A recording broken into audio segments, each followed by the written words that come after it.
This part tells of numerous counterfeits and perversions by which many are led to think that something can be had for nothing. There is no royal road to success. We must give before we can get. If we cannot give money, we must give service. We must give time and thought. The law of compensation demands an eye for an eye. It tells how we may create the implements by which we may put into the operation the laws by which we can gain access to the unlimited resources of nature. The fourth statement in this section states, you must first have the knowledge of your power. Second, the courage to dare. Third, the faith to do. If you concentrate upon the thoughts given, if you give them your entire attention, you will find a world of meaning in each sentence and will attract to yourself other thoughts in harmony with them, and you will soon grasp the full significance of the vital knowledge upon which you are concentrating. Knowledge does not apply itself. We as individuals must make the application, and the application consists in fertilizing the thought with a living purpose. The time and thought which most persons waste in aimless effort would accomplish wonders if properly directed with some special object in view. In order to do this, it is necessary to center your mental force upon a specific thought and hold it there to the exclusion of all other thoughts. If you have ever looked through the focusing screen of a camera, you found that when the object was not in focus, the impression was indistinct and possibly blurred. But when the proper focus was obtained, the picture was clear and distinct. This illustrates the power of concentration. Unless you can concentrate upon the object which you have in view, you will have but a hazy, indifferent, vague, indistinct, and blurred outline of your ideal, and the results will be in accordance with your mental picture. There is no purpose in life that cannot be best accomplished through a scientific understanding of the creative power of thought. The power to think is common to all. Man is because he thinks. Man's power to think is infinite. Consequently, his creative power is unlimited. We know that thought is building for us the thing we think of, and actually bringing it nearer. Yet we find it difficult to banish fear, anxiety, or discouragement, all of which are powerful thought forces and which continually send the things we desire further back, so that it is often one step forward and two steps backward. The only way to keep from going backward is to keep going forward. Eternal vigilance is the price of success. There are 3 steps, and each one is absolutely essential. You must first have the knowledge of your power. Second, the courage to dare. Third, the faith to do. With this as a basis, you can construct an ideal business, an ideal home, ideal friends, ideal environment. You are not restricted as to material or cost. Thought is omnipotent and has the power to draw on the infinite bank of primary substance for all that it requires. Infinite resources are therefore at your command. But your ideal must be sharp, clear-cut, definite. To have one ideal today, another tomorrow, and a third next week means to scatter your forces and accomplish nothing. Your result will be a meaningless and chaotic combination of wasted material. Unfortunately, this is the result which many are securing, and the cause is self-evident. If a sculptor started out with a piece of marble and a chisel and changed his ideal every 15 minutes, what result could he expect? And why should you expect any different result in molding the greatest and most plastic of all substances, the only real substance? The result of this indecision and negative thought is often found in the loss of material wealth.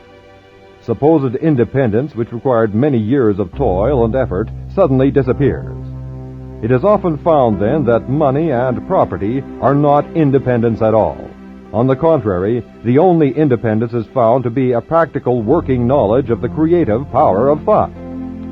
This practical working method cannot come to you until you learn that the only real power which you can have is the power to adjust yourself to divine and unchangeable principles. You cannot change the infinite, but you can come to an understanding of natural laws.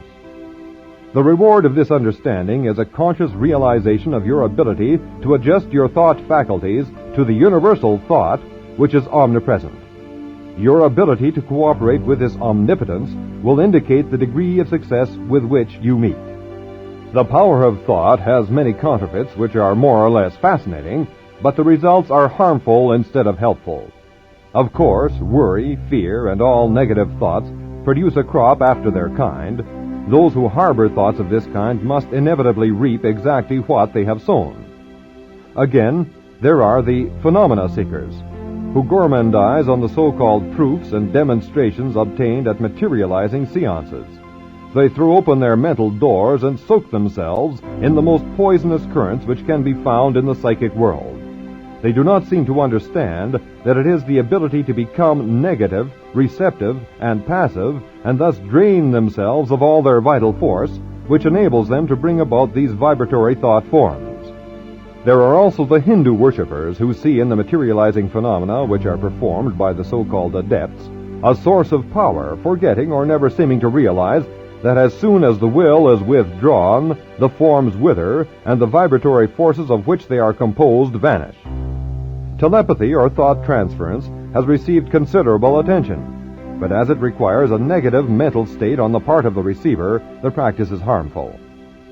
A thought may be sent with the intention of hearing or seeing, but it will bring the penalty attached to the inversion of the principle involved. There are those who seem to think that they can sow seed of one kind and by willpower make it bear fruit of another. But the idea of thus forcing a compliance to our wishes antagonizes the very power which it is seeking to use. All of these perversions have their temporary satisfaction, and for some a keen fascination. But there is an infinitely greater fascination in a true understanding of the world of power within, a power which increases with use, is permanent instead of fleeting, which not only is potent as a remedial agency to bring about the remedy for past error or results of wrong thinking, but is a prophylactic agency protecting us from all manner and form of danger, and finally, is an actual creative force with which we can build new conditions and new environment. The law is that thought will correlate with its object and bring forth in the material world the correspondence of the thing thought or produced in the mental world. We then discern the absolute necessity of seeing that every thought has the inherent germ of truth, in order that the law of growth will bring into manifestation good, for good alone can confer any permanent power. The principle which gives the thought the dynamic power to correlate with its object, and therefore to master every adverse human experience, is the law of attraction, which is another name for love. This is an eternal and fundamental principle inherent in all things, in every system of philosophy, in every religion, and in every science. There is no getting away from the law of love. It is feeling that imparts vitality to thought. Feeling is desire, and desire is love. Thought impregnated with love becomes invincible. We find this truth emphasized wherever the power of thought is understood. The universal mind is not only intelligence, but it is substance. And this substance is the attractive force which brings electrons together by the law of attraction so that they form atoms. The atoms, in turn, are brought together by the same law and form molecules. Molecules take objective forms, and so we find that the law of love is the creative force behind every manifestation, not only of atoms, but of worlds, of the universe, of everything of which the imagination can form any conception. It is the operation of this marvelous law of attraction which has caused men in all ages and all times to believe that there must be some personal being who responded to their petitions and desires and manipulated events in order to comply with their requirements. It is the combination of thought and love which forms the irresistible force called the law of attraction. All natural laws are irresistible. The law of gravitation or electricity or any other law operates with mathematical exactitude. There is no variation. It is only the channel of distribution which may be imperfect.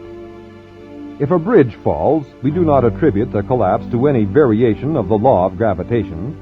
If a light fails us, we do not conclude that the laws governing electricity cannot be depended upon, and if the law of attraction seems to be imperfectly demonstrated by an inexperienced or uninformed person, we are not to conclude that the greatest and most infallible law upon which the entire system of creation depends has been suspended.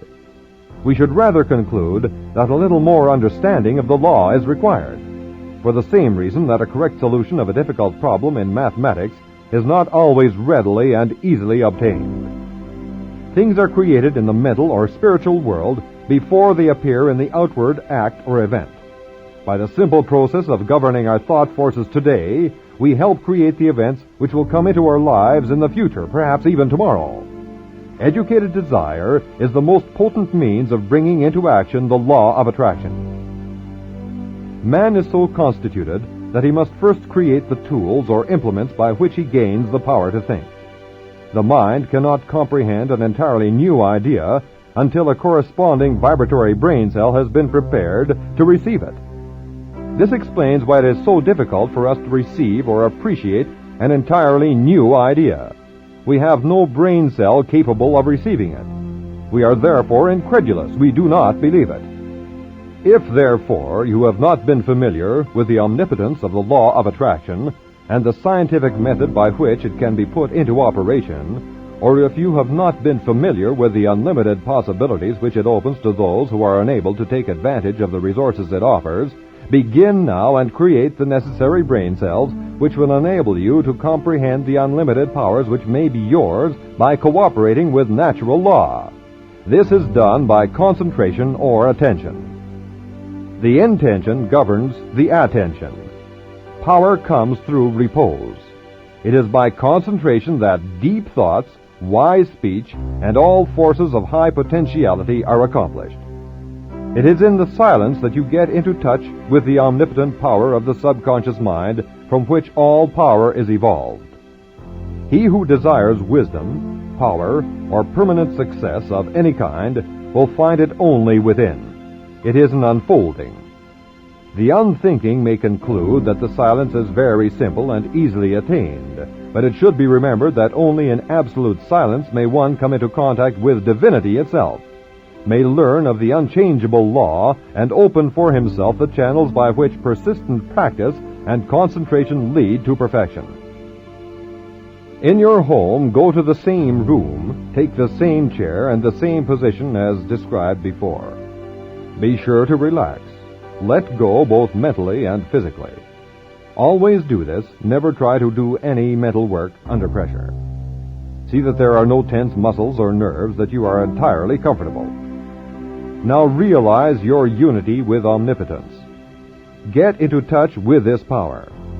Come into a deep and vital understanding, appreciation, and realization of the fact that your ability to think is your ability to act upon the universal mind and bring it into manifestation. Realize that it will meet any and every requirement, that you have exactly the same potential ability which any individual ever has had or ever will have, because each is but an expression or manifestation of the one. All are parts of the whole. There is no difference in kind or quality, the only difference being one of degree.